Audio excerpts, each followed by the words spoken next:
उत्तराखंड के हरिद्वार जिले में मंगलोर विधानसभा सीट पर उपचुनाव को लेकर राजनीतिक दलों में सियासी गर्मी बढ़ने लगी है।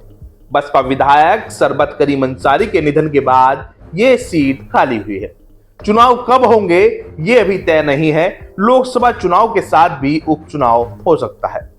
मंगलोर का चुनाव इसलिए भी महत्वपूर्ण है क्योंकि इस विधानसभा सीट की सीमा यूपी के मुजफ्फरनगर जिले से सटी है। यूपी से अलग होकर उत्तराखंड साल 2000 में अलग राज्य बना था और साल 2002 में मंगलोर सीट पर पहली बार चुनाव हुआ था।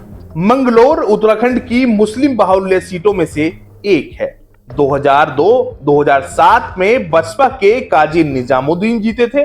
2012 में बसपा के शरबत करीम अंसारी विधायक बने थे और 2017 में कांग्रेस के काजी निजामुद्दीन ने फिर से जीत दर्ज की थी। साल 2022 के चुनाव में यह सीट फिर से बसपा की झोली में गई थी और शरबत करीम अंसारी दूसरी बार विधायक बने थे। अगर आंकड़ों पर गौर करें तो यह सीट बसपा के गढ़ के रूप में देखी जाती है। उपचुनाव में शरबत करीम अंसारी के 3 में से किसी एक बेटे को या फिर उनकी पत्नी को बसपा उम्मीदवार बना सकती है। माना यही जा रहा है कि बसपा उम्मीदवार शरबत करीम अंसारी के परिवार से ही होगा, जबकि चर्चा यह है कि कांग्रेस काजी निजामुद्दीन पर ही दांव खेलेगी। भाजपा पूर्व मंत्री स्वामी यतीश्वरानंद को उम्मीदवार बना सकती है। उनकी दावेदारी को ही मजबूत माना जा रहा है। एक चर्चा यह भी है कि राष्ट्रीय लोकदल में मंगलोर उपचुनाव को लेकर गंभीरता से विचार विमर्श हो रहा है। उम्मीदवार तो रालोद का यहां उतरता रहा है, लेकिन मजबूती के साथ रालोद ने यहां चुनाव साल 2012 में ही लड़ा था। पूर्व विधायक चौधरी यशवीर सिंह के बेटे गौरव चौधरी उम्मीदवार थे और गौरव चौधरी 26% से ज्यादा वोट लेकर तीसरे स्थान पर रहे थे।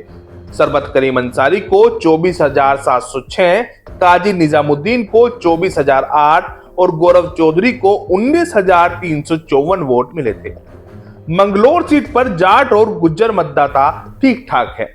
गौरव चौधरी गुज्जर समाज से थे। सूत्रों के अनुसार रालोद के नेता उपचुनाव के लिए मजबूत उम्मीदवार पर नजर घुमा रहे हैं।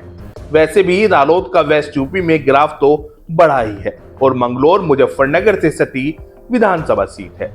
रालोद के मुखिया जयंत चौधरी का प्रभाव मंगलोर के उपचुनाव में भी दिखाई दे सकता है, बशर्ते गौरव चौधरी की तरह किसी प्रभावशाली व्यक्ति को ही टिकट मिले और जयंत चौधरी भी अपने चिर परिचित अंदाज में प्रचार में कूदे। जाट समाज के साथ मुस्लिम वोट अगर थोड़ा मिल गया तो रालोद की कैंडिडेट मजबूत स्थिति में पहुंच सकते हैं। हालांकि कांग्रेस की कोशिश यही रहेगी कि रालोद कांग्रेस उम्मीदवार को ही सपोर्ट करे, लेकिन फिलहाल खबर तो यह है कि रालोद के दिल्ली ऑफिस में जयंत चौधरी ने मंगलोर उपचुनाव को लेकर चर्चा की है। बता दें कि गौरव चौधरी वर्तमान में कांग्रेस पार्टी में है। 2022 और 2017 के चुनाव में भाजपा के उम्मीदवार तीसरे स्थान पर रहे थे।